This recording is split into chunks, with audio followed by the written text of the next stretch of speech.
465페이지 3권 20장 32항입니다. 기도와 관련해서 우리가 또 알아야 되는 아주 중요한 몇 가지 또 내용들을 추가적으로 설명을 합니다. 노래와 일상 언어를 사용하는 문제. 그래서 31항 기도 중에 말하며 노래하는 문제에 대하여 기도란 언어로 표현되는 거기 때문에 이 기도의 언어를 어떻게 사용할 것인지에 대한 아주 중요한 또 내용을 잘 이해해야 된다라고 말하고 있습니다. 같이 읽습니다. 여기서 또 분명히 나타나는 것은 기도 중에 쓰여지는 말과 노래는 심령의 깊은 느낌에서 솟아나는 것이 아니면 하나님 앞에 아무 가치나 유익이 없다는 것이다. 그것들이 입술이나 목에서만 나오는 것이면 하나님의 진노를 격발시킨다. 이런 짓은 하나님의 지극히 거룩한 이름을 남용하는 것이며 하나님의 존엄성을 조소하는 것이기 때문이다. 이 기도 중에서 우리가 쓰는 이 언어를 신중하고 또 심령의 깊은 또 그러한 경건함 속에서 이 언어를 또 우리가 잘 사용해야 된다라고 이렇게 말합니다. 그래서 이 언어를 잘못 사용하게 되면 그건 아주 하나님 앞에 불경건한 또 모습이 될 수 있다라고 이렇게 권면합니다. 그러니까 이제 이러한 설명만 들어도 오늘 우리 시대에 기도에 우리의 특별히 한국 사람들은 이 감성적 정서가 굉장히 강한 민족이죠. 그러다 보니까 전 세계에서 없는 그런 독특한 기도의 모습들이 나타납니다. 이 주여 삼창, 주여 천번, 이 소리를 이렇게 아주 강하게 지르는 이러한 기도. 이러한 형태들이 과연 건강한 것인가, 이런 부분에 대해서 우리가 좀 살펴볼 필요가 있다라는 겁니다. 우리가 힘을 합쳐서 합심해서 기도하는 것까지는 좋아요. 그러나 괴성을 지르는, 그래서 누가 더 고출력의 이러한 괴성을 지르느냐에 따라 마치 기도가 더 잘 되는 것처럼 이렇게 생각하면 안 된다라는 것이죠. 제가 잘 다녔던 수원에 살 때 다녔던 안양의 갈멜산 기도원 같은 경우도 수도권에서 기도원이 가까이 있다 보니까 수많은 사람들이 금요일 저녁 주로 많이 모이고 평일 저녁에도 많이 산에 올라가서 기도합니다. 근데 산에 올라가서 배부터 나오는 힘을 다해서 주여 이러니까 생각해 보세요. 우리가 낮에 산에 올라갔을 때 야호 하는 정도는 그래도 사람들이 이해하지만 밤중에 주여 하고 소리 지르면 이게 소리가 이렇게 더 멀리 퍼집니다. 그 주변에 민가예요. 우리는 성령 충만하다라고 느끼면서 밤새도록 소리 지르지만 그 한두 사람도 아니고 수십 수백 명이 거기서 소리 지릅니다. 산속에서. 밑에 산 밑에 그 주민들이 도무지 잠을 잘 수 없다라고 시청에다가 구청에다 끊임없이 민원을 제기했어요. 그래갖고 결국에는 구청에서 참다가 결국 철조망을 다 그 산에 쳐버렸어요. 출입 금지 이렇게 하고. 어느새 이렇게 가보니까 오랜만에 가보니까 못 올라가게 이렇게 막아버렸더라고요. 그러니까 이제 민원 고성 방가 때문에 민원으로 인해서 등산로 이 모든 부분들을 폐쇄한다라고 이렇게. 이런 부분들을 우리는 아무렇지 않게 이렇게 온 거예요. 그러니까 이런 우리 기도할 때의 언어 점잖고 예의를 갖춰야 되고, 우리가 사람 사이에서도 오늘 오전 설교에서도 이 말이라는 게 인간의 독특한 커뮤니케이션의 기능이기 때문에 말 한마디로 천냥빚을 갚는다라고, 말 한마디 잘못하면 마음이 상하고 같은 말이라도 톤을 높이게 되면 언짢은 겁니다. 회의할 때는 한국 사람들은 톤을 좀 더 낮춰야 돼요. 부부지간에도 데시벨 갖다 놓고 싸워야 돼요. 기계 갖다 놓고 2톤 이상 넘어가면 중단. 일단 톤이 높아지면 공격적으로 느껴지기 때문에 기분 나쁘단 말이에요. 어떤 이야기를 해도. 그래서 이렇게 이번 저희 총회 때도 회의를 시작하면서 예의를 갖춰서 말씀해 주기 바랍니다. 총회장님이. 두 번째, 절대 톤을 너무 높여서 마시기 바랍니다. 이 한국 사람들이기 때문에 이게 뭐 조금 막 저거 하면 일단 막 목소리 큰 사람이 이긴다, 이런 희한한 속담도 있잖아요. 이게 한국 사람의 특징인 거예요. 그렇지만 이게 우리가 예배와 기도로 들어오게 되면 목소리 큰 사람이 기도응답 받는다, 이렇게 가면 큰일 난다라는 거예요. 이게 말은 예의와 범절이 있어야 되고, 또 더더욱 신께 우리가 부르짖는 것이기 때문에 더더욱 중요한 예의 범절이 필요하다라는 겁니다. 두 번째 단락으로 내려오셔서요, 큰 단락 첫 번째 줄, 그러나 우리는 여기서 말과 노래를 배척하는 것이 아니라 도리어 마음의 감동과 관련된 것이면 극력 장려한다. 왜냐하면 이런 것들은 우리 마음이 하나님을 생각하며 깨어 있도록 자극하기 때문이다. 우리의 마음은 여러 가지 보조 수단으로 지탱하지 않으면 불안정하며 쉽게 변하며 해이해져 여러 방면으로 흩어져 버린다. 그뿐 아니라 하나님의 영광은 우리 신체의 각 부에서 어느 정도로 빛나야 하므로 노래와 이야기를 통해서 혀가 이 일을 하도록 맡겨진 것은 특히 합당하다. 그래서 소리로 이렇게 소리를 내서 음성으로 기도하는 그 자체를 금지하는 건 아니에요. 이게 또 성경에 보게 되면 묵상하나이다, 침묵하나이다, 이런 표현들이 있잖아요. 그러니까 또 그런 걸 극단적으로 또 강조하면서 침묵기도, 또 로마 카톨릭의 불교에도 있는 무건수행처럼 카톨릭에도 이 침묵기도가 있어요. 말을 안 하고 오랜 시간 동안, 약속한 시간 동안 이렇게 말을 하지 않는, 이런 건 또 극단적인 것이다라는 것이죠. 그리고 이제 이 기도에다가 곡절을 붙여서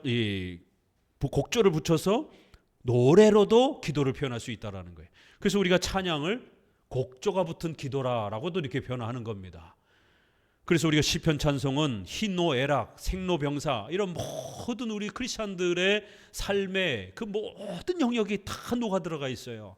슬플 때, 기쁠 때, 아플 때, 또 이런 모든 부분들이 아주 놀랍게 이렇게 그 시적인 표현으로 되어 있기 때문에 구약에서도 신약에서도 지난 2000년 동안도 이 시편을 내다가 곡조를 붙여서 노래로 그렇게 기도처럼 하나님 앞에 드리던 이러한 부분이 전통적인 기독교 찬양이었습니다.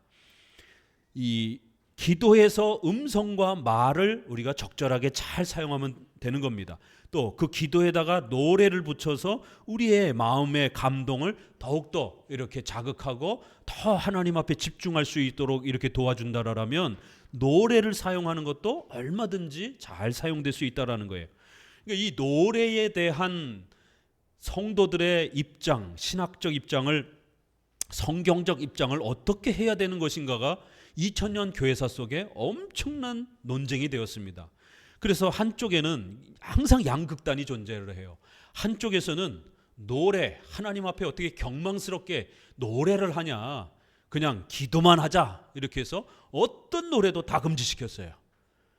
노래가 금지가 되니까 악기도 금지가 되는 거예요.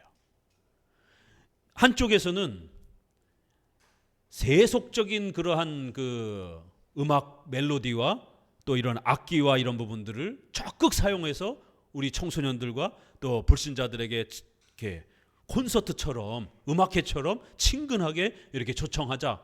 그래서 오늘날 한국 교회의 예배 음악은 아주 심각하게 부패되어 있고 또 세속화되어 있습니다. 가사만 바꾸면 이게 도대체 콘서트인지 일반 음악회 온 건지 구별할 수가 없어요. 유튜브 같은 데 이렇게 한번 일반 그 음악회 기도 찬양 집회하는 거 보세요. 막 머리를 흔들고 막 뛰고 막 소리 지르고 막 왔다 갔다 하고, 일반 그 연예인들 음악회에서 하는 그 모든 그러한 퍼포먼스가 그대로 행합니다. 거기에다가 막 북으로 막 쿵쿵쿵쿵 울리고 신디사이즈로 고출력으로 그냥 막 쫙 울리고 그러면은 심장이 막 뛰잖아요. 그러면 흥분해서 뭐가 성령이 임한 것처럼, 이 인간은 감정을 갖고 있기 때문에 노래방에 가서 우리가 출력이 높고 빠른 이런 걸로 막 부르면 흥분됩니다. 막 땀도 나고. 그런 것처럼 이런 흥분됨을 마치 성령 충만함으로 이렇게 변질시킨 겁니다. 음악을 변질시킨 것이에요. 이건 중세 시대가 점잖은 이러한 시편 찬송의 음악을 그레고리안 교황이 아주 출중한 음악가였어요. 그래서 그레고리안 찬트라고 하는 그레고리가 아닌 이 작사 작곡한 그런 노래들이 가톨릭 안에 정착되어지기 시작했고, 그레고리안 성가라는 형태로 그렇게 자리 잡으면서 전통적으로 불러왔던 시편 찬송을 점점 줄이기 시작했습니다. 그래도 로마 가톨릭은 일부분은 시편 찬송이 남아 있어요. 그게 오랜 동안 신구약에서 불러왔던 전통적인 교회의 찬송이었기 때문에. 그런데 1500년 들어서면서 이제 종교 개혁이 일어났고 66문 요 아래쪽에 각주 아래쪽에 66문 어떤 역사가 있었는지 66문 읽어봅니다. 종교 개혁 이전에 노래가 악용된 데에 대한 반동으로 쯔빙글리는 노래를 폐지하고 성경 낭독으로 대신했다. 1525년. 콘라드 그레벨, 이게 이제 쯔빙글리학에서 종교 개혁을 배웠다가 나중에 제세례파로 변질됩니다. 이 콘트라 그레벨이라고 하는, 독일 쪽에는 루터에게 협력했다가 나중에 루터가 개혁을 미진하게 한다 그래서 극단적 개혁을 강조한 토마스 민저라고 하는 제세례파가 아주 유명한 사람이고, 스위스 쪽에서는 쯔빙글리에게서 개혁주의를 배웠다가 극단적 금욕주의적 과격한 개혁으로 이제 변질되는 제세례파가 그레벨입니다. 민저 그레벨, 이런 사람들은 좀 기억해 두고 계셔야 돼요. 오늘날 청교도 개혁주의 한다고 그러면서 아주 과격주의로 이 개혁주의를 끌고 가는 사람들이 있어요. 제세례파 신학의 성향이 있는 겁니다. 이런 부분들이. 음악 폐지, 또 교회 안에서 이런 형식적인 거 모든 거 다 폐지 이런 쪽으로 넘어가는 것이에요. 그 목사님 가운도 폐지, 교회 안에서 이러한 성찬식 때 장갑을 꼈더니만 왜 거룩하게 보이려고 장갑을 끼냐고, 성찬식 때 장갑 폐지, 이렇게 모든 걸 다 폐지하는 거예요. 개혁한다라고 하는 이제 그런 입장으로, 이런 입장이 있었습니다. 쯔빙글리의 이런 약간 과격함이 결국 이제 넘어가 버린 거죠. 그래도 쯔빙글리는 건강하게 남아 있었지만 어설프게 이렇게 개혁주의를 이해했던 그레벨 같은 과격주의자들은 아주 극단적 개혁으로 넘어간 거예요. 오늘날도 자기가 개혁주의를 추구한다라고 하지만 실제로 제세례파의 그러한 극단 과격주의적 개혁에 물들어 있는 자기 자신을 이렇게 못 보는 그러한 명목상 개혁주의자들이 있습니다. 그래서 유튜브에 보게 되면 아주 과격주의자들이 있습니다. 특별히 개혁주의를 부르짖으면서. 그런 많은 분들이 개혁주의는 이렇게 싸움을 많이 하고 이렇게 거친 사람들인가? 그래서 그런 사람들 때문에 개혁주의 아주 진절머리 난다, 너무 싸운다, 사람들이 사랑과 이러한 부분은 하나도 못 보겠다, 아주 너무 과격주의자들이다 이러면서 도매급으로 다 그냥 개혁주의자들을 싫어하는 이런 경우들을 보게 됩니다. 음악이 타락해가지고 이게 도대체 교회인지 콘서트인지 구별이 안 될 정도로 세속화된 음악도 문제예요. 그렇지만 모든 교회의 이러한 기본적인 어떤 내용까지 다 폐지시켜 버리는 이런 부분도 이제 문제가 되는 겁니다. 그러니까 항상 이 교회의 이러한 예배적 질서와 교회의 이러한 운영을 어떻게 해야 될 것인가에 대한, 또 의식주와 관련해서 이런 부분들을 우리가 어떻게 해야 될 것인가에 대한 이런 모든 해석들은 십계명을 가지고 결국 해석의 방향을 잡습니다. 그럴 때 그 십계명의 해석을 과격하게 지나치게 문자적으로 성경에 어딨어 이러면서 성경에 문자로 표현이 없으면 무조건 폐지, 이런 식으로 과격주의로 접근하는 형태가 세대주의 해석이고, 과거에는 제세례파의 극단적 문자주의 해석이었습니다. 자유주의자들은 성경을 존중하지 않기 때문에 그냥 자기가 하고 싶은 대로 다 하는 이런 세속주의가 문제라면, 이쪽은 성경대로 개혁해보자라고 그러면서 성경의 문자에만 집착하면서 추론적 해석, 양심적 해석, 이러한 적용들을 무시하는 극단적 문자주의로 또 접근하는 이런 모습들을 보게 됩니다. 그래서 이제 개혁주의 안에도 특별히 결혼식, 장례식 이제 이런 때 가보게 되면 장례식에서 그 어떤 것도 둬선 안 된다. 칼빈 같은 경우는 돌아가시면서 자기 무덤에 묘비도 남기지 말라라고 했다 이러면서 결국 장례식에 어떠한 그러한 절차도 다 비성경적인 것이다 이러면서 그냥 이름표 하나만 그냥 놓도록. 장례식장에 이름표 하나 놓는 건 주로 어디서 그렇게 합니까? 행여자들, 무용고자들, 가족이 없는 그런 사람들 시에서 장례를 치를 때 한편에다가 그냥 이름표 하나만, 이름만 달랑 놓는, 뭐 거기 국하고 뭐고 아무것도 없어요. 그러면 목사님이 돌아가셨는데, 또 신자 중에 뭐 시장이 있을 수도 있고 대통령이 돌아가셨는데 그냥 무슨 행여자 취급하면서 그렇게 장례식장에 이름표 하나만 턱하니 놔야 되겠습니까? 그건 너무 극단적인 것이다라는 것이죠. 칼빈이 그렇게 말했을 때는 그 시대 당시가 너무 장례식이 허례허식이 많았기 때문에, 우리가 왜 필리핀 뭐 이런 동남아도 천주교가 강한 나라, 스페인 이런 데 가보게 되면 교회 옆에 묘지가 얼마나 화려하고, 그 묘지 하나 사는데 수천만 원 수억씩 들어가고, 거기에 대리석 같은 데 보면 어마어마하죠. 바로 그런 중세시대의 그 타락과 부패를 맞서기 위해서 그런 표현을 한 것이지, 일정한 예의를 갖춘 그런 장례식 절차까지 깡그리 무시한 게 아니란 말이에요. 적어도 인간이기 때문에 슬픔을 함께 나누기 위해서는 어떤 장례식 복장도 있는 겁니다. 또 장례식의 어떤 일정한 절차가, 특별히 향을 피우거나 영혼을 달래는 이런 향을 피우거나 이런 부분들 아니라면, 우리가 문화적인 부분에 있어서 슬픔을 표현하는 옷, 슬픔을 표현하는 노래, 슬픔을 표현하는 격식, 이런 거는 얼마든지 우리가 허용 가능하다라는 겁니다. 그래서 웨스민스터 신앙고백 장례 부분에도 보게 되면 신속히 장례를 행하고 땅에 묻도록 권면합니다. 왜냐하면 이제 그걸 행진을 하고 돌아다니면서 우상 숭배적인 미신적 행위를 하니까 신속히 묻으라. 그렇지만 지위와 신분에 맞게 목회자가 가서 권면하고 또 위로하는 그러한 몇 가지의 순서를 할 수 있다, 이렇게 되어 있습니다. 그러니까 얼마든지 오늘 우리 시대에 적어도 국화 정도라든가 이렇게 놓고 또 슬픔을 표시하고, 우리 한국은 또 3일장 장례를 치르는 이런 부분에서 충분히 다 수용 가능한 거예요. 그러니까 이런 부분에서 어떻게 이걸 잘못 이해하느냐면, 결국 한쪽은 모든 걸 장례식장에다 폐지하고, 그래서 세상 사람들이 왔다가 야, 이 크리스찬들은 상종할 사람들이 아니구나, 이건 뭐 교회만 다니더니만 이거 완전히 뭐 몰상식한 인간들이구나, 어떻게 자기 아버지가 돌아갔는데 장례식장에 아무것도 없이 그냥 이름표 하나만 놓고, 이런 이제 욕을 먹게 되는 거예요. 그렇다고 또 저기 자유주의자들처럼 절하고 향 피우고 뭐 이렇게 미신적인 일들을 또 장례식장에서 해서는 안 되는 것이죠. 이렇게 균형을 이루어야 되는 것처럼, 이렇게 예배 음악에 있어서도 이제 종교개혁 시대는 이걸 어떻게 해야 되는지 경험이 없기 때문에 많은 어려움이 있었던 겁니다. 그래서 교부 시대 때, 어거스틴 때는 어떻게 했는가를 연구한 거고, 그러다가 쯧잉글리는 음악이 카톨릭에 의해서 너무 남용이 되고, 여러분 카톨릭 결혼식이라든가 뭐 미사는 가서 갈 수는 없으니까 뭐 TV에서 보시든가 아니면 결혼식이라든가 이런 때 한번 통해서 한번 카톨릭 성당에 한번 방문할 기회가 있으면 가보셔요.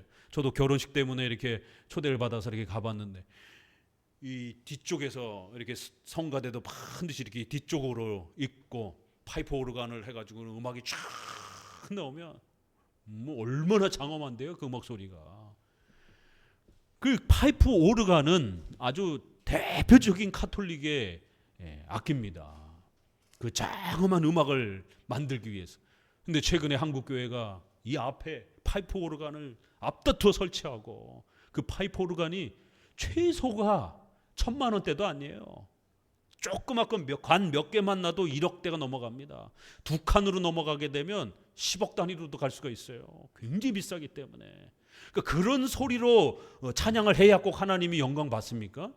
저희 강원도 시절에 어렸을 때도 풍금이라 그러죠. 발로 밟으면서 제대로 소리도 안 나는 거, 그래도 거기에 맞춰서 노래 부르면서 울면서 그 시골에 판잣집 같은 그러한 교회에서 예배드려도 감격스럽게 그렇게 찬양할 수 있었단 말이에요. 또 그런 풍금도 없는 데서는 소리로 성도들이 목소리로 찬양해도 얼마든지 은혜 받을 수 있는 것이고, 조금 이제 교회가 좀 형편이 좋으면 피아노라든가 뭐 그 정도 이렇게 충분히 할 수 있는 것입니다. 이제 이런 부분에 대해서 보면 토마스 민저 이렇게 소개가 됐죠. 바로 이거 루터와 협력했다가 이제 독일 쪽의 사람이에요. 그라벨, 민저 이런 사람들은 이제 회중에 합창을 시작한 토마스 민저를 비난했다 이러면서 음악에 대해서 여러 해석들이 있었던 거예요. 그러자 칼빈은 루터와 같이 주저하지 않고 공중 예배에서 노래가 차지하는 지위를 주장하며 시편을 프랑스어로 번역해서 가사로 사용했다. 이렇게 루터는 내 주는 강한 성이요, 우리 일반 찬송에서 이게 루터가 독일 민요에다가 종교개혁의 정신을 담아서 이렇게 독일 예배 찬송으로 만들어준 겁니다. 독일에서 루터도 고민하다가 이거 예배에 있어서 이 찬송을 어떻게 해야 되지? 분명히 로마 카톨릭의 그 지나친 이 형식주의적인 이러한 찬송 분명히 문제가 돼서 개혁은 해야 되는데 이걸 어떻게 개혁해야 되는가 고민하다가 노래는 수용하자. 그렇지만 이 음악은 그럼 어떻게 할 것인가 라고 했을 때 음악은 민요라든가 일반 음악을 수용을 해서 노래를 부를 수 있지 않겠는가, 이렇게 결론을 내린 거예요. 그렇지만 이제 스위스 쪽에서는 쯔빙글리의 영향을 따라 그라벨도 그렇고 다 때려친 겁니다. 음악도 은율도 다 때려친 거예요. 그리고 음성으로만 기도하듯이 이렇게 한 겁니다. 자, 그러면 칼빈은 제네바에서 이걸 어떻게 해야 할까 고민하면서 초대 교회를 연구해보고 그러니까 분명히 노래는 예배의 아주 중요한 요소로 사용되어졌다라는 것을 발견한 겁니다. 신약의 헬라어를 연구하면서 또 신약 교회 시대의 부분을 연구하면서 충분히 노래가 예배의 음악으로서 쓰여졌다라는 것을 발견한 거예요. 그래서 노래를 수용해야 된다. 그렇지만 그 노래는 분명히 우리가 전쟁을 할 때 또 사람들이 술 취해가지고 이렇게 타락할 때 사용하는 그런 세속적 음악이 분명히 있단 말이에요. 그래서 그 곡과 멜로디를 상당히 조심해야 된다라는 것을 제시한 겁니다. 그래서 가능한 한 점잖고 경건한 이런 종교적 성향을 잘 반영할 수 있는 그러한 멜로디를 은율을 맞추기를 원했습니다. 그리고 가사는 전통적으로 2000년 동안 사용해왔던 시편 찬송의 가사를 사용하기를 원했던 거예요. 그래서 칼빈의 제자인 베자도 음악적 재능이 굉장히 뛰어납니다. 그래서 번역도 성경 번역은 오히려 쉬워요. 그렇지만 우리가 이 시편 찬송 이 한글로 번역하신 이분들의 노고가 상당해요. 왜냐하면 문장으로 번역하는 거는 쉬워요. 그렇지만 이거를 음표에다가 맞추려면 단어를 줄여야 되고 문장을 줄여야 됩니다. 왜? 음표는 한정돼 있으니까. 그러니까 이제 의미가 망가져서는 안 되고 정확하게 의미가 전달이 되면서 음표에 맞추는 방식으로 시편이 정확하게 번역을 하려고 하니까 하나도 더 남아서도 안 되고 줄여서도 안 되고, 그래서 이제 어떤 구절을 보게 되면 두 마디가 나오니까 줄여서 우리말에 줄이는 말들이 있잖아요. 하잖고, 하지 않고 이런 단어를 하잖고 이렇게 줄여서 한 박자에다가 억지로 깨워 맞추는 이런 엄청난 노고가 들어가는 겁니다. 그래서 제네바 시대에도 그런 식으로 이 음악에 대한 부분들을 고민하면서 칼빈은 가사는 시편, 노래는 좀 더 이렇게 독일의 루터는 일반 민요라든가 이런 부분들을 많이 사용해도 괜찮지 않을까라고 이렇게 시도했지만 칼빈은 그건 조금 조심스럽다. 왜냐하면 일반 음악들, 일반 민요들은 그런 정서가 담겨 있는 거기 때문에 자칫 잘못하면 그 경건한 이러한 신에 대한 이러한 그 감성이 흐트러질 수 있다라고 해서 그래서 곡을 수정하기를 원했던 겁니다. 단조로 될 수 있으면 구성을 했어요. 음악을 좀 하시는 분들은 단조가 어떤 느낌인지 금방 아시죠? 이렇게 조금 차분하게 가라앉습니다. 그래서 이 시편 찬송을 처음 제네바 시편 찬송을 듣는 분들은 이게 무슨 장송곡 같다라고 이런 얘기를 많이 하셔요. 자, 제네바 시편 찬송은 아주 철저하게 경건한 그러한 그 분위기가 형성되어질 수 있도록 곡조를 화려한 그 화음을 넣는 이러한 그 형태가 아니라 단조 형태를 중심으로 해서 한 음만 경건하게 단순하게 진행되도록 이렇게 원했어요. 그래서 수요일 날 우리가 부르고 있는 그 제네바 시편 찬송은 그렇게 높낮이도 높지 않고 이렇게 거의 비슷한 음에서 아주 차분한 단조 형태로 진행이 됩니다. 그래서 가사를 차분히 기억할 수 있도록 도와주는 거예요. 그런데 이것이 후대에 흐르면서 잘 유지가 됐어야 되는데 이 노래와 시편 찬송을 잃어버렸다가 결국 스코틀랜드도 1800년을 중심으로 해서 회복하려고 하니까 많이 어려운 거예요. 결국 일반 감리교에서 불렀던 찬송가 멜로디를 어쩔 수 없이 사용하기 시작했습니다. 1750년을 중심으로 해서 존 웨슬레와 찰스 웨슬레가 감리교를 이제 설립을 하고, 찰스 웨슬레는 음악가였기 때문에 엄청난 음악을 만들었습니다. 우리가 통합 찬송가에서 부르는 그 찬송가의 3분의 2가 거의 감리교 찬송입니다. 3분의 1 정도가 장로교 찬송 정도고, 그리고 이제 나머지 좀 한 0.5%, 1% 몇 프로가 카톨릭 찬송도 있고 2단 찬송도 있고, 삼일체에 있어서 삼일체를 부정하는 2단 찬송도 있고, 일하러 갔세 일하러 가 삼천리강산에, 이게 무슨 찬양이에요. 이게 새마을 운동 때 1970년 한참 막 그 내 집 앞 쓸자라라고, 그러니까 교회 안에서도 일하러 갔세 일하러 가 열심히 일하자라는 이런 식의 노래가 찬송가로 들어오는 거예요. 어머님의 어떻게 하지? 그 다음에 오래돼가지고 은혜, 뭐 어머니 무릎에서 성경 읽어주시던 어머님의 은혜 깊고 깊어라. 그럼 이게 무슨 부모님의 뭐 이게 그 어버이 노래인지, 그건 자기 엄마한테 불러주고 자기 엄마한테다가 이렇게 불러줘야 되는 노래이지, 그걸 왜 예배 찬송으로 쓰냔 말이에요. 하나님을 높여야 되는 그 찬송 시간에 어머니 나를 그렇게 말씀을 들려주시던 내 어머니, 그거하고 하나님을 예배하는 건 뭔 상관이 있어요. 이런 찬송들이 교회 통합 찬송가에 들어왔단 말이에요. 왜냐하면 모든 교파들이 연합해서 찬송가를 만들었기 때문에 내 것도 집어넣고 내 것도 집어넣고 이러면서 집어넣는데, 대부분 3분의 2가 감리교 찬송이에요. 감리교랑 우리는 교리가 안 맞는 것도 많단 말이에요. 그러니까 설교에서 기껏 예정론, 섭리 이런 거 배워놓고 찬송 부를 때는 인간의 의지로 우리가 모든 걸 다 해야 된다, 이런 식으로 찬송을 부르게 되면 성도들 안에 신앙이 자리 잡지 못하는 거예요. 그래서 성경을 통해서 예정, 하나님의 절대 주권, 이시칭의 이런 걸 배웠으면 찬송을 통해서도 그렇게 찬송을 해야 마음속에 잘 간직이 되는 거예요. 노래는 왜 칼빈이 이렇게 노래를 사용하기 원했냐면, 출애굽하고 난 다음에 그 출애굽을 어떻게 지킬 수 있을까, 후손들이. 모세가 어떻게 했죠? 출애굽에 보면 노래를 만들어요. 미리암이 소고를 치면서 노래를 부르기 시작합니다. 어떤 노래예요? 곡조는 모르겠어요. 근데 가사가 하나님이 우리를 애굽에서 구해 주셨네, 바로의 군대를 다 쓸어버리셨네, 어린 양의 피로 죽음의 천사가 넘어갔네, 이런 내용이에요. 출애굽의 내용인 거예요. 그 핵심 내용은 구약의 이신칭이었기 때문에 그걸 후손들이 잊어버리지 않도록 노래로 만들어서 가르치고, 후손들, 특별히 아이들에게 가르친 거예요.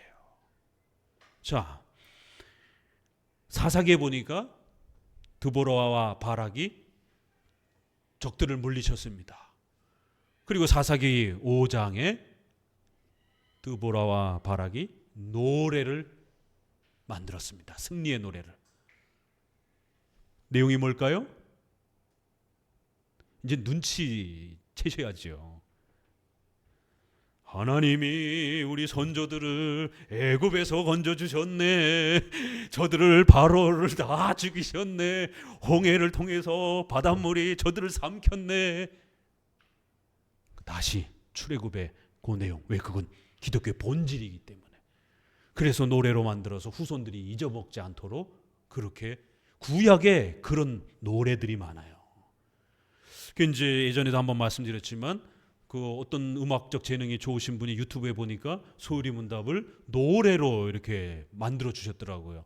그거 열심히 좀 많이 우리 자녀들 있는 분들은 부지런히 좀 이렇게 집에서 연습해 가지고, 왜냐면 소유리 문답 어려서 10대 때 못 외우면 어른 돼서 절대로는 말하긴 좀 어렵지만 뭐 간혹 머리 암기가 특별한 분 빼놓고 99.999가 못 외웁니다.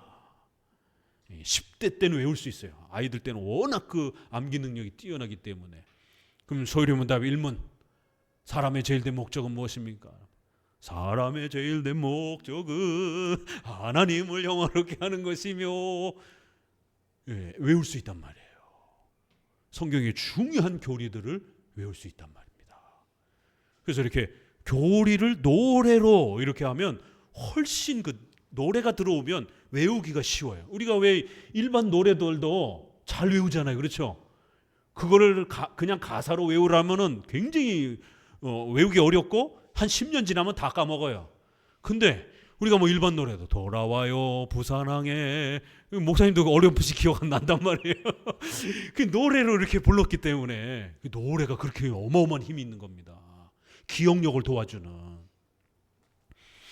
그래서 우리 어르신들도 돌아가시기 직전에 귀도 눈도 다 어두워지시는데도 그래도 이렇게 마지막 순간에 이렇게 저희 할머님도 그렇고 할머님이 좋아하셨던 찬송은 전부여 의지 없어서, 그 마지막 치매가 오셔가지고 그럴 때도 그냥 흥얼흥얼 하면서 그거는 기억을 오래도록 기억을 하시는 거예요. 나 같은 죄인 용서해 주옵소서. 그런 부분을. 이 노래란 이렇게 힘이 있는 겁니다. 그래서 칼빈은 이 노래를 회복하기를 원했던 겁니다. 우리 자녀들 신앙교육을 위해서도 그렇고 또 성도들이 오래도록 마음에 또 이러한 종교적 감정을 잘 담아내면서 하나님 앞에 진심을 다해 이렇게 기도할 수 있도록 어떻게 도와줄 수 있을까? 그런 방법이 과연 뭐가 있을까? 보니까 성경에 이렇게 노래로 그것을 했던 많은 구약의 이런 모습들을 보고 또 신약의 예수님과 사도들이 찬송하고 노래하는 이런 장면들을 보면서 노래가 아주 우리 예배에 있어서 중요한 도움이 될 수 있다라고 그렇게 판단했고, 그래서 시편을 회복했고, 다만 그 멜로디의 음악은 자칫 잘못하면 세속적인 그렇게 쓰여질 수 있는 그런 요소가 많기 때문에 이제 이거를 저도 처음에는 이해를 못했어요. 저는 이제 음악 전문가가 아니기 때문에 왜 굳이 이렇게 좀 단조 형태의 이렇게 좀 이렇게 가라앉는 형태의 이러한 멜로디가 꼭 써야 되는가? 조금 이렇게 화려한 멜로디를 쓰면 안 될까? 이제 저도 그런 생각을 했어요. 처음 배울 때는. 그래갖고 이것을 이제 음악 하시는 분들에게 계속 좀 여쭤봤어요. 종교음악과 일반 세속음악이 구별되어 있습니까? 구별되어 있다는 거예요. 잘 모르겠어요. 구별되어 있다는 거예요.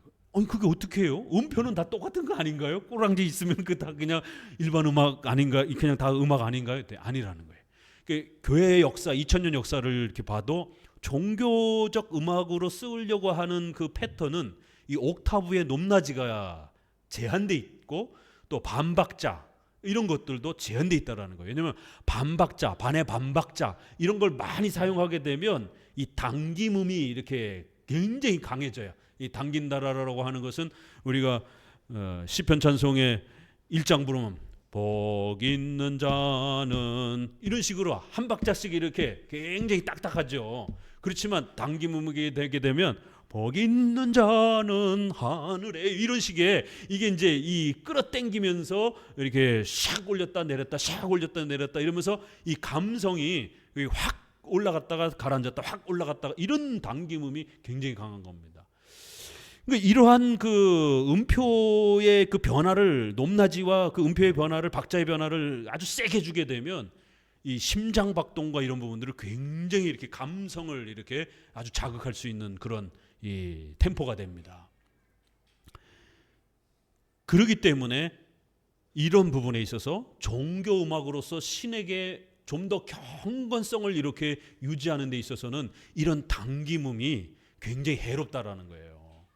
만약 신을 무슨 저기 아프리카 토속민들처럼 신이 왔어요, 우리 같이 즐깁시다, 막 엉덩이 흔들고 막 댕겨댕겨댕겨 막 이런 신의 개념이라면 상관이 없지만, 그건 우리가 종교학에서도 아주 저급한 무당식, 또 아프리카 토속적 이런 아주 저급한 그 신문화에서는 그런 식이에요.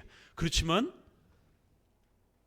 불교, 힌두교, 이슬람, 이런 소위 일반 역사에서 큰 대종교라고 하는 어떤 사람들에게 훨씬 더 많은 영향력을 끼쳤던 그런 어떤 종교적 이러한 그 제례라든가, 우리가 유교에서 제사를 지낼 때도 그렇고 어디 거기서 막 쟁쟁쟁쟁쟁쟁쟁 막 이러면서 쉽지 않단 말이에요. 왜요? 인간의 본성이라는 거죠. 신에게 나아가는 데 있어서 두렵고 떨림이라고 하는 이러한 그 점잖고 경건한 마음을 인간은 본능적으로 이렇게 표출을 하는 거예요. 그래서 타 종교에도 그런 점잖은 그런 기도, 음악들이 그건 그냥 기본적으로 정착이 돼 있다는 겁니다. 여러분이 한번 주변에서 보세요. 가톨릭부터 시작해가지고 전반적인, 그래도 나름대로 큰 종교 그룹이라고 하는 영역에 기도와 노래에 있어서 그렇게 소위 말해서 경망스러운 그러한 템포와 그런 형태의 노래를 부르는 종교 있습니까? 없어요. 개신교만 유일합니다. 규모면에 있어서 그들하고 거의 대등한데 개신교만 아주 그렇게 난리법석 부르습니다. 북 갖다 놓고 신디사이저 갖다 놓고 이게 노래방에 온 건지, 이게 옛날에 가라오케 연주하던 그 시스템이 교회 찬양대로 들어와 버린 겁니다. 그래서 베이스부터 시작해서 전자기타, 신디사이저, 전자피아노 이런 부분으로 이 모든 게 밴드 그룹, 밴드잖아요 이게. 그 서울 시향 하시는 분하고 만날 기회가 있어가지고, 기독교인 장로님인데 제가 신학자로서 이 부분 상당히 고민이 됩니다. 그럼 이게 종교음악과 세속음악이 구별되어 있습니까? 구별되어 있습니다. 어떻게 그걸 구별하죠? 종교음악은 그렇게 인간의 어떤 이 정서가 너무 과도하게 이렇게 표출되지 못하도록 박자를 단순하게, 템포의 8옥타브의 이런 부분들이 넘어가지 않도록 그 중간 정도에서 아래쪽으로 이렇게 해서 굉장히 이렇게 점잖은 멜로디의 흐름을 유지하는 방식의 공통성을 띈다라는 거예요. 모든 세계적 종교 음악이 그렇다라는 거예요. 그러면서 결국 그게 왜 그런가 봤더니만 이 소리 영역 속으로 들어가 설명을 해주시면서, 뭐 제가 다 이해는 못했지만 그 기본적인 부분만 해서 소리가 불협화음이 있다라는 거예요. 그래서 우리가 기타를 불협화음 악기라고 그런다라는 거예요. 그래서 이런 기타의 불협화음을 주도하는 이러한 악기들은 클래식 음악에 안 쓴다라는 겁니다. 적어도 클래식 음악에 있어서 기본적으로 관악기, 현악기, 바이올린 이런 부분들이 이렇게 구성되어지는 전통적인 이유가 있다라는 거예요. 거기에 기타가 불협화음을 표출하는 이런 식의 악기가 들어가게 되면 전체적인 이 조화가 팍 깨져 버린다라는 거예요. 그래서 음악하는 사람들은 그건 본능적으로 쓸 수가 없다라는 거예요. 그래서 이제 그거를 파격적으로 막 시도하는 사람은 있지만, 오랜 동안 우리가 클래식부터 시작해서 이런 소위 인간에게 있어서 오래도록 검증된 이러한 그 관습화된 음악들을 보게 되면 음악에 소리의 질서가 있다라는 거예요. 수학 공식이 있는 것처럼 소리도 이렇게 전달되어지는 데 있어서 인간에게 아주 편안하고 인간의 스트레스를 풀어주는 그래갖고 평상시 클래식 듣지도 않다가 임신만 하면 베토벤의 월광 소나타를 좀 들어야지. 왜? 그게 이제 태교에 좋다라라고 느껴지고, 오죽하면은 젖소에게도 베토벤 클래식을 틀어주니까 젖소의 양이 늘더라는 거예요. 이거 과학적으로도 나온 얘기입니다. 그러니까 어떤 소리는 짐승과 인간에게 굉장히 평안함을 주는 그 음역대가 있다라는 겁니다. 근데 어떤 음역대로 넘어가게 되면 막 스트레스가 가중되고 막 긴장되고 계속 그 소리를 듣게 되면, 그래서 우리가 뉴 에이지 음악이라는 게 있어요. 굉장히 막 이렇게 다운되는 자살 충동을 느끼는 거예요. 우울증을 이렇게 유발하는 이런 그 음악적 특징이 있다라는 겁니다. 그렇기 때문에 좀 더 밝은 음악이 존재하는 이유도 그런 거고, 그래서 이런 음악의 소리의 성질 때문에 그 소리가 좀 더 이렇게 막 사람의 감성을 막 이렇게 높이는 방식으로, 그래서 잔치 때는 그게 가능하고 사람들이 막 즐거워하고 소리 지를 때는 가능하다라는, 또 군대들은 일치단결해서 어떤 두려움을 없애면서 막 전진해야 되는 이런 어떤 소리의 효과를 필요로 한다라는 거예요. 그래서 군대 행진곡 보게 되면은 그 독특한 그런 행진 멜로디가 있는 겁니다. 그럼 젊은 20대들이 그걸 계속해서 듣게 되면은요, 이 두려움이라든가 이런 상식적 판단을 못하고 막 미친 듯이 막 달려 들어가는 거예요. 그러니까 이런 음악이 교회 음악으로 들어와 버린 거예요. 그래서 심각하게 지금 한국 교회의 예배 음악이 타락돼 있다라는 겁니다. 음악가들 자체도 이러한 소리의 성질의 본능적 성질, 이건 어디서 나온 거예요? 하나님의 창조의 솜씨인 거죠. 왜 우리가 색채도 빨주노트, 파남보 이런 화가들이 색채를 이야기할 때, 최근에는 뭐 이렇게 희한한 미술들이 나와가지고 그 뭐라 그러죠? 그 초현실 이런 그림들은 참 알아보기도 힘들지만, 적어도 우리가 르네상스를 거쳐서 인상파 또 뭐 이런 여러 가지 미술들을 보게 되면 그 그림이 주는 평안함들이 있단 말이에요. 그 색이 아무렇게나 있는 게 아니라 그 색채들이 일정한 성질을 가지고 있어서 그 색의 배합을 잘 이렇게 맞추게 되면 인간을 치료하는 기능도 있고 인간에게 평안함을 주는 기능도 있고, 그래서 우리 청년들은 부지런히 젊어서 그러한 고급 예술 문화에 대한 이런 것들을 경험하고 자주 이렇게 실력을 키우셔야 됩니다. 저급한 문화에만 이렇게 길들여져 있으면 안 됩니다. 2000년 역사 이후로 이렇게 인간을 돕는 그런 좋은 음악, 미술, 시, 글이라는 것도 그렇잖아요. 언어라는 게 일정한 규율을 맞춰서 이렇게 표현될 때는 얼마나 감미롭고 그 글을 읽으면서 시라든가 이런 걸 읽을 때 눈물을 흘리기도 하고 그러잖아요. 근데 말에다가 육두문자로 막 욕을 바가지로 해놓고 막 이러면 같은 언어인데도 그 글 읽다가 사람이 자살한단 말이에요. 이렇게 소리, 색채, 글자 이런 모든 부분들이 질서를 갖고 있더라는 거예요. 그런 얘기를 그 서울 시향하시는 분이 얘기를 하시더라고요. 그래서 종교 음악은 인간의 어떤 즐거움을 극적으로 이렇게 끌어올리기 위해서 쓰여지는, 템포를 올리는 그런 거에 적절치 않고, 장례식과 같이 너무 슬픈 그런 어떤 그 형태로 또 이렇게 하는 것도 적절치 않고, 그 적정성이 있다라는 거예요. 그래서 이렇게 신에게 나아갈 때 경건함을 좀 더 감성적으로 도와줄 수 있는 점잖은 음악, 뭐 이런 식으로 표현할 수 있는 그런 형태를 기독교뿐만 아니라 가톨릭도 그렇고 이방 종교도 그렇고 대부분 그 멜로디와 박자를 사용한다라는 거예요. 그래서 그런 소리가 종교 음악의 성격으로 항상 역사 속에서 구별되어 사용해 왔다라는 겁니다. 그런데 기독교 개신교만이 이 발음표를 넘어가고 또 땡김음을 과도하게 사용하는 이런 과격한 감성을 자극하는 형태의 음악을 사용한다라는 거예요. 이게 이제 현대 CCM에서 아주 강렬하게 그렇게 이제 또 시도되고 있는 겁니다.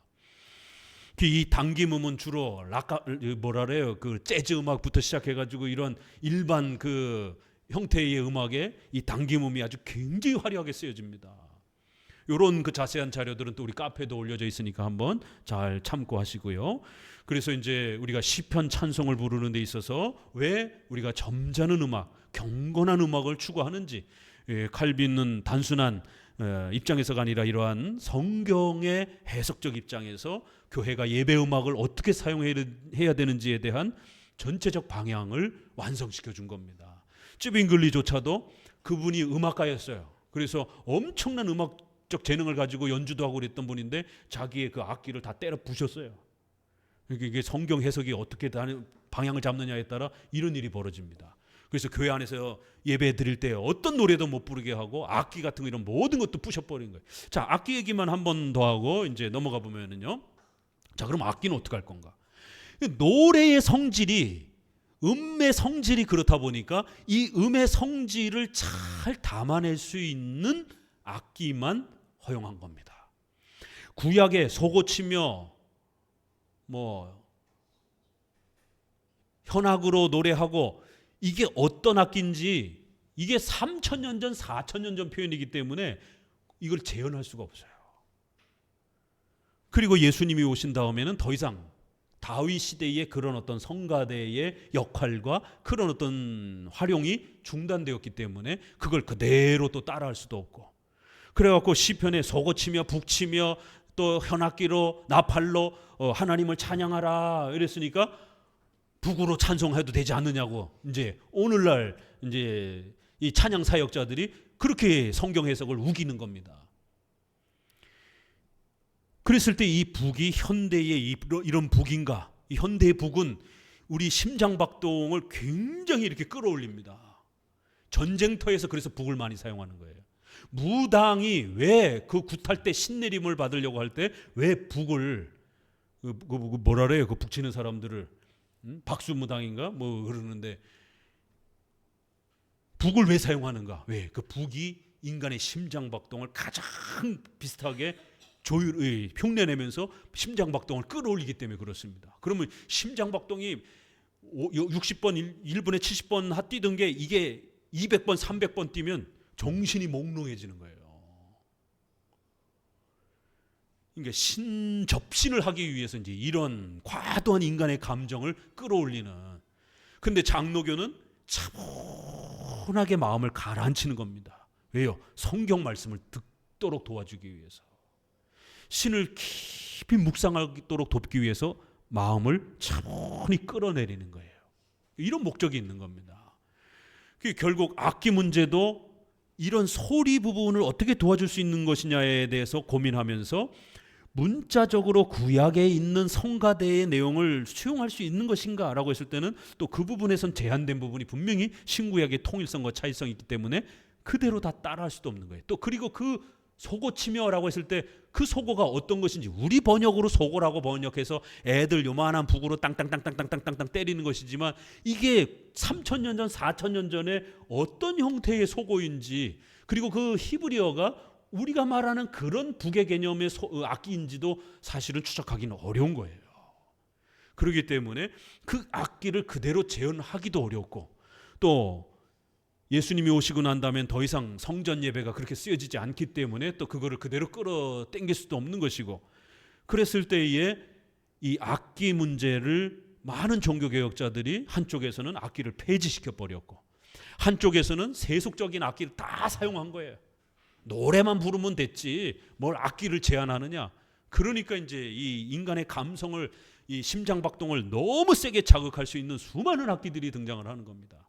그럴 때 이제 적어도 500년 역사 종교개혁 이후에 칼빈 이후로부터 우리 보수적인 개혁주의 교안에서 이 악기를 어떻게 사용하는가 봤더니만 최소한의 파이프 오르간이 아니라 기본 음만 내는 오르간 정도. 그게 이제 나중에 피아노가 서구 음악 역사 속에서 발전이 되면서 피아노도 그 정도 기본 오르간과 같은 음악 소리를 내는 정도의 성향으로 판단이 되어서 피아노 정도까지는 수용을 해줬습니다. 그러니까 이게 너무 꿍깡꿍깡꿍깡꿍깡꿍깡 이런 악기들은 적절치가 않은 거예요. 이게 종교 음악의 그런 경건성 때문에. 그러니까 북은 적절치 않은 겁니다. 이게. 그러니까 피아노나 오르간 정도는 감성을 해치지 않는 범위 내에서 그래도 점잖은 소리를 내는 거예요. 그 정도는 수용을 해준 겁니다. 그래서 미국도 그렇고 이쪽 네덜란드도 그렇고 스코틀랜드도 그렇고 피아노가 들어옵니다. 오르간은 파이프 오르간이 아니라 기본 오르간으로 이렇게 들어오고, 이것도 불편한 데는 그냥 아카펠라 그냥 소리로 찬양하는 데들도 많아요. 무악기 찬송하는 데들이 개혁주교 안에 상당히 있습니다.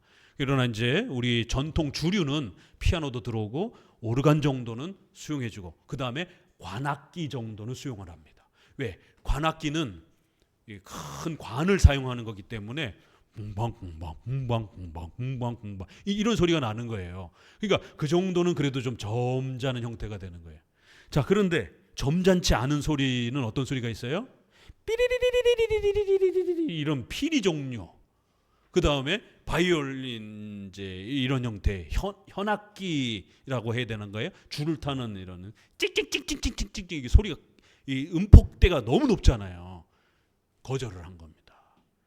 그러니까 이거는 이제 상식적인 음악의 성질을 전문 음악가들에게 자문을 구하면서 신학자들이 조율을 하기 시작한 거예요. 이거 성경 어디에도 어떤 악기를 사용하라는 어떤 특정된 부분이 없기 때문에 그런 면에 있어서 전쟁터라든가 이런 특수한 경우는 목소리로도 찬양하고 교회가 어느 정도 안정화되게 되면 음악에 있어서 적어도 점잖은 그러한 멜로디를 구성해 줄 수 있는 오르간이나 피아노 정도, 그 다음에 관현악 정도의 이런, 그 다음에 현악기 정도도 현악기에서도 좀 얌전한 그런 현악기 정도만 수용을 하고 그 외에는 종교적 악기로도 적절치 않는, 이거는 상식적인 추론적 해석에서 그렇게 합의가 된 겁니다. 이제 이런 음악사의 이러한 발전이 있는 겁니다. 굉장히 간단하지만 엄청난 내용이 여기 안에 그렇게 담겨 있는 것이에요. 그래서 오늘날 우리가 피아노 정도로 이렇게 음을 사용하는 정도만 좀 점잖게 이렇게 하는 선에서 뭐 지켜도 돼요. 그러니까 너무 화려해요. 교회 음악이 화려해져서도 안 되고, 또 그렇다고 아무런 것도 사용하지 않으면 또 그것도 문제가 되고, 또 당장 우리가 시편을 배워야 되는데 저같이 음악에 이렇게 좀 재능이 없는 사람이 박자를 쫓아가려면 지난번에 수련회 때 4부 돌림 노래가 될 뻔했죠. 제가 자꾸 음을 놓치니까, 그러니까 음을 정확하게 이렇게 쫓아가야 되는데 이게 음이 이게 잘 이렇게 음에 대한 정확한 감각이 없는 분들은 막 왔다 갔다 한단 말이에요. 그래서 악기가 옆에 있으면 그래도 도움을 받고 음을 쫓아간단 말이에요. 그러면 통일된 소리가 이렇게 중후한 성도들의 찬송이 잘 유지가 되잖아요. 근데 여기 인도하는 사람 따르고 쫓아오는 사람 따르고 저쪽에 아이들도 따르고 완전히 돌림 노래가 돼가지고 완전히 그냥 산만한 노래가 돼버린단 말이에요. 그럼 예배 분위기가 확 깨져버리는 것이죠. 그런 면에서 이렇게 음을 지킬 수 있는 정도의 악기와 정도는 충분히 우리가 도움받을 수 있다라는 겁니다. 칼빈도 그 정도 선에서 교회 음악을 정리를 해준 겁니다. 32항 교회에서 노래를 부르는 문제, 이게 이제 시편 찬송으로 넘어가는 거예요. 계속 읽어봅니다. 겸해서 교회에서 노래를 부르는 문제를 논한다면 이 관습은 심히 오래된 것뿐 아니라 사도 시대에도 바울의 말에서 추측할 수 있다. 내가 영으로 찬미하고 또 마음으로 찬미하노라. 고린도전서. 또 시와 찬미와 신령한 노래를 부르며 마음의 감사함으로 하나님을 찬양하고. 골로새서 3장 16절. 요 구절이 우리 수요예배 때 나왔죠. 에베소서 5장 19절에도 똑같이 나와 있습니다. 처음 기절에 바울은 음성과 심령으로 노래해야 한다고 가르쳤고, 다음 기절에서는 신자들이 서로 덕을 세울 수 있는 신령한 노래를 장려한다. 그 이제 현대 CCM에서는 시는 시편이고 찬미는 찬송가고 신령한 노래는 방언 찬송이라 이렇게 또 막 어거지로 우기면서 해석을 해요. 그러나 이 휄노스라든가 뭐 이런 이 헬라어 단어가 시나 찬미나 다 시편을 의미하는 것을 기본으로 하고 있습니다.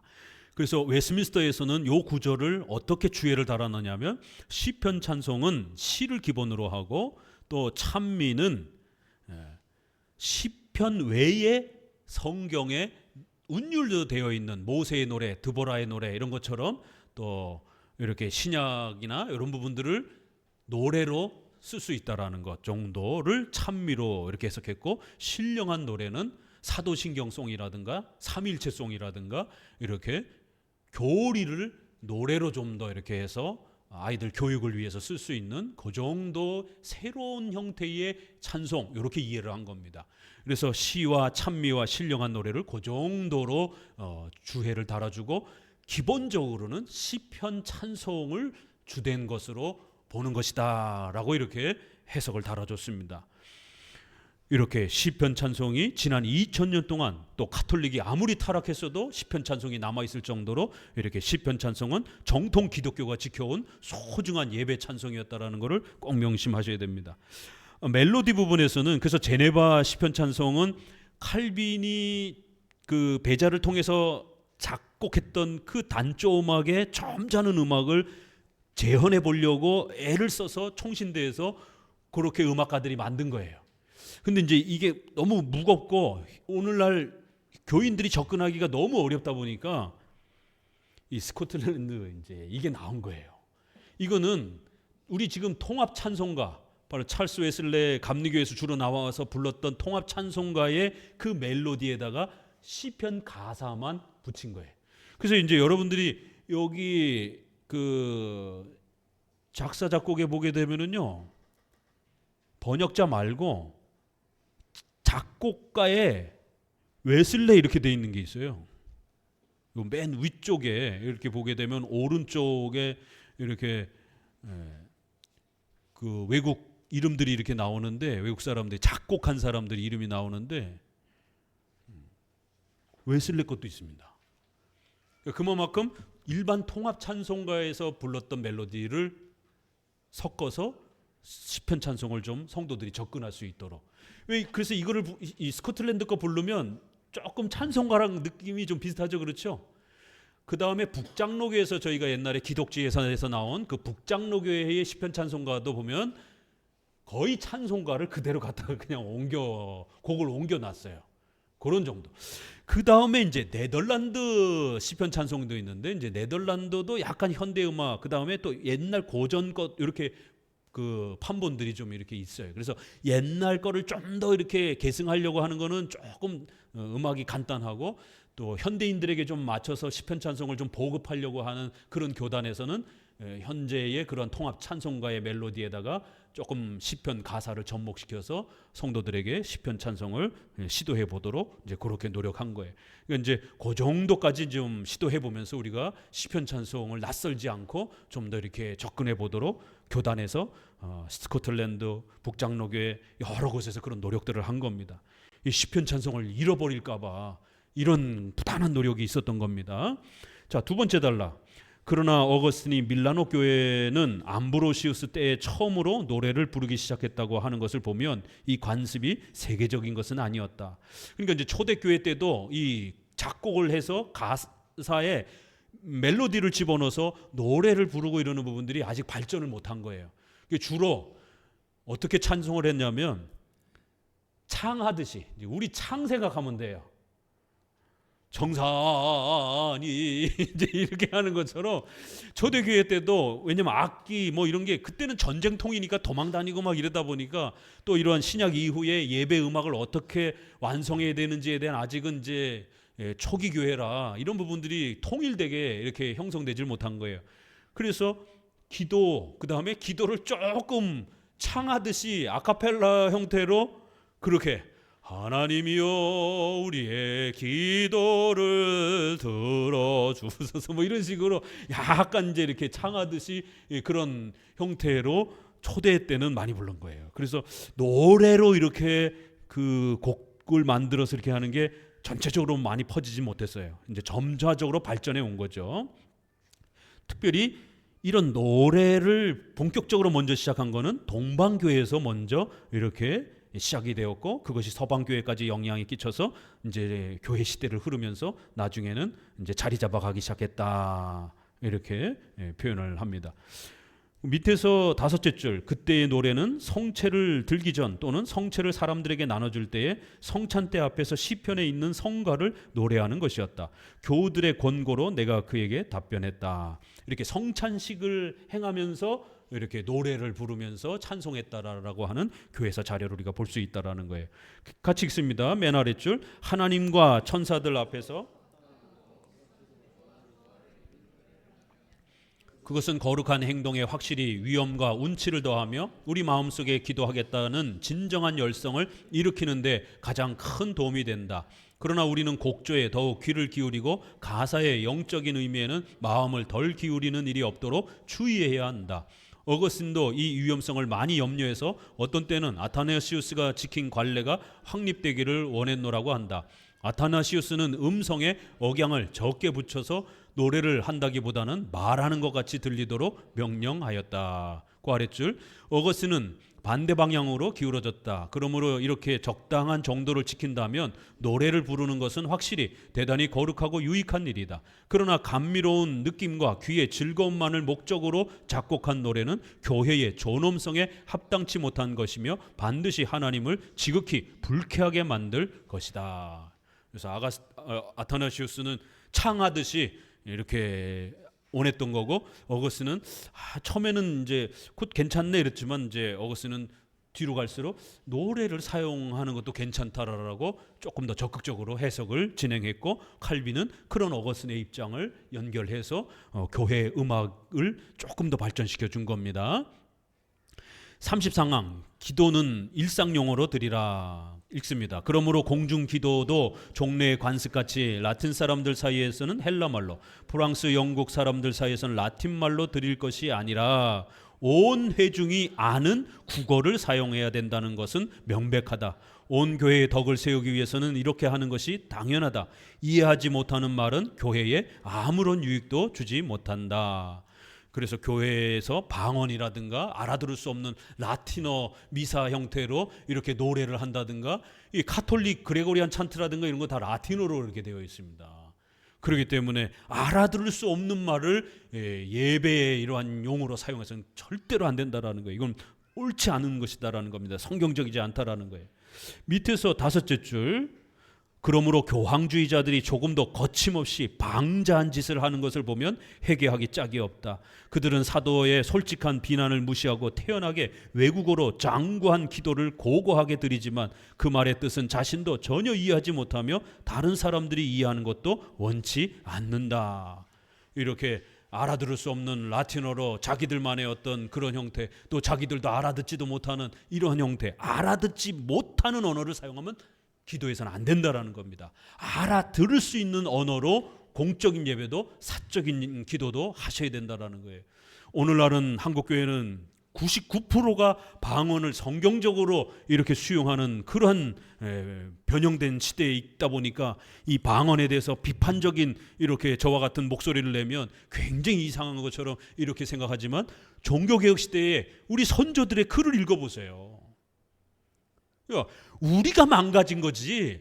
종교개혁 1500년부터 지금까지 500년 동안은 어떻게 기도를 해야 되는가, 노래에 대한 질서도 이렇게 잡아주고, 악기에 대한 질서도 잡아주고, 또 음성에 대한 것도 잡아주고, 언어에 대한 규칙도 이렇게 잡아준 겁니다. 알아들을 수 없는 형태로 기도하지 말라라는 거예요. 전혀 자기에게 도움이 되지도 않고 교회에 도움이 되지도 않는다라는 겁니다. 하나님은 우리에게 언어를 주셔서 자국 언어, 온 회중이 아는 국어를 사용해서 기도하시고 그렇게 또 예배드리면 된다라는 겁니다.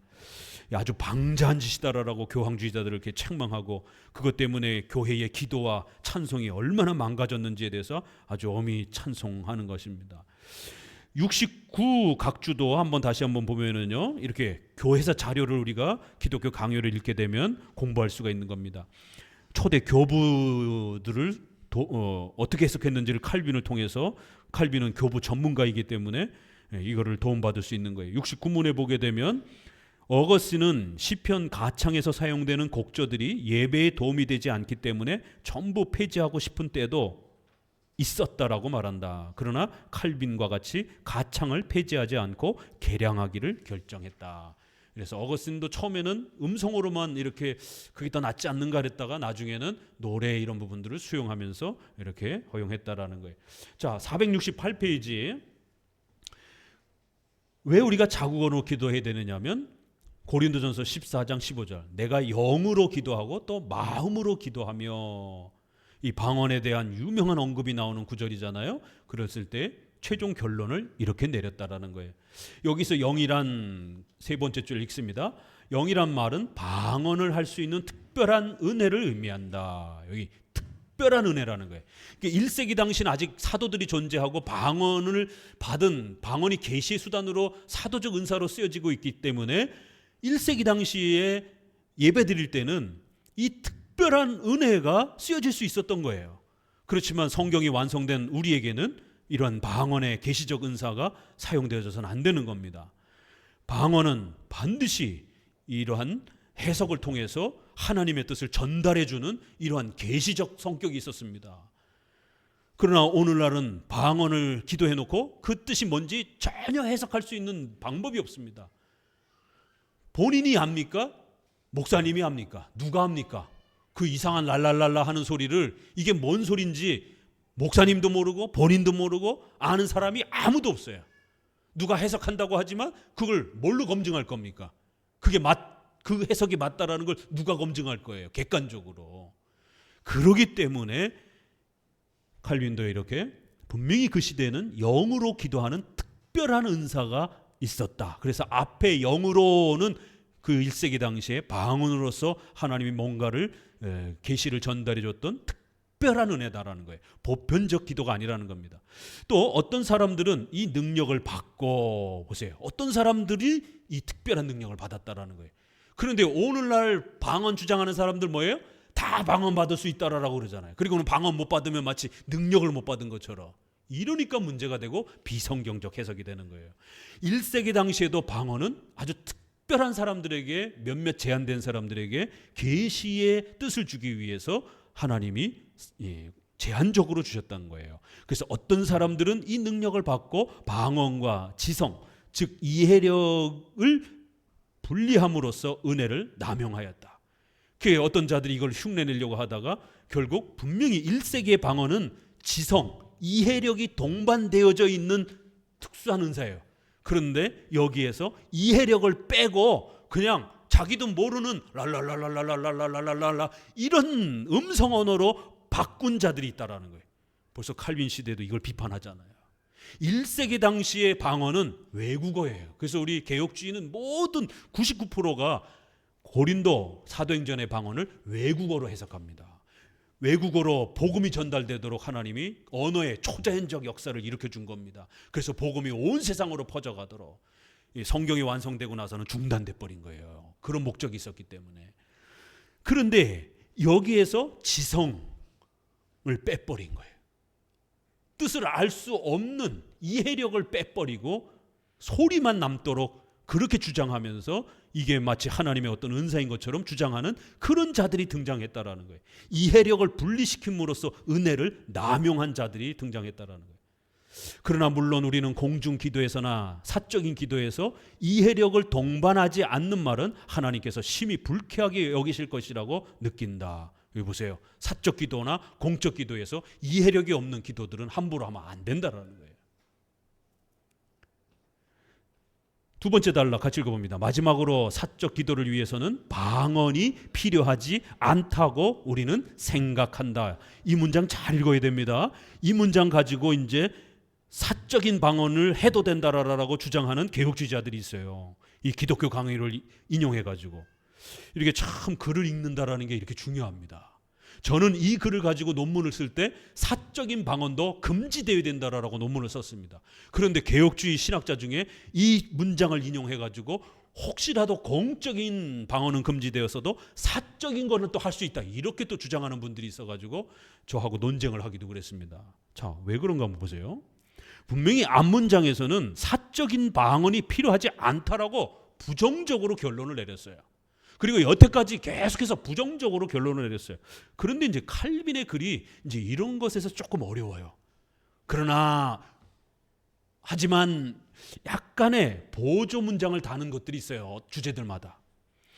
자, 읽어보십시다. 예외가 있다면 마음속에 감동되는 힘이 부족해서 기도를 제대로 못할 때거나 그렇지 않으면 감동이 압도적이어서 자연히 방언의 행동이 일어날 때이다. 예외가 있다면 이렇게 표현했기 때문에 가장 훌륭한 기도도 때로는 말로 표현되지 않지만 실제로는 마음의 느낌이 격동된 때에 방언이 말로 터져 나오며 다른 지체들은 어떤 동작을 하게 된다. 예를 들면 한나가 무엇을 중얼거렸는데 여기에도 그렇다라는 거예요. 한나가 어떻게 표현했는지 알 수가 없다라는 거예요. 그래서 사무엘이 못 알아들었다 이렇게 표현하는 거예요. 이런 표현들, 모든 성도들이 이와 비슷한 경험을 항상 하는데, 여기 모든 성도들이 비슷한 경험을 하는데 그런 때에 그들의 기도는 단편적인 말로 되어 폭발한다. 그러니까 이 단편적인 말이 랄랄랄라 쉽게 이렇게 이런 걸로 오해를 하는 거예요, 이 구절을. 그리고 여기 모든 성도들이 이런 비슷한 경험, 또 마음이 막 격동될 때 말로 표현하지 못하는 어떤 그런 쉽게 랄랄라 이런 말이 아닌가라고 이렇게 해석을 하는 거예요. 그래서 칼빈도 방언을 인정했다라고. 아니요, 전체 문장은 금지예요. 그 다음에 고린도전서, 사도행전 수많은 주석들에서도 방언은 사도적 은사로 중지됐다라고 끊임없이 얘기합니다. 그래서 여러분에게 자료를 드렸죠. 카톡에다가 잘 읽어보셔요. 그럼 왜 칼빈이 이런 말을 하는가? 거기엔 어떤 예외적 특수한 경우를 좀 더 칼빈이 보충 설명하고 싶어서 그런 겁니다. 칼빈은 루터를 오늘 우리에게 주신 하나님의 사도다라고까지 이렇게 칭찬합니다. 아니, 여기저기에서 사도적 은사가 중단됐다라고 줄기차게 말하던 분이 갑자기 루터를 하나님이 우리에게 주신 사도다 이렇게 말을 하는 거예요. 이게 이제 칼빈의 글의 특징이에요. 그러니까 중세시대의 글은 오늘날처럼 A라고 시작했으면 A라고 딱 결론이 끝나야 되는 게 이게 오늘날의 이제 학문의 어떤 그 체계화예요. 근데 이제 중세 글을 읽어보게 되면은요, 문장이 한 10페이지가 넘어가요. 마침표가 안 찍혀요. 이 만연체로 쓰는 어떤 이제 이런 특징들. 웨스트민스터 신앙고백도 그렇게 돼 있어요. 그냥 한 단락이 그냥 한 문장이에요, 그냥. 그러니까 읽기도 굉장히 어렵고 또 그들이 쓰는 습성들을 이해를 해야 됩니다. 그러면 전체적으로는 사도는 중단된 거예요.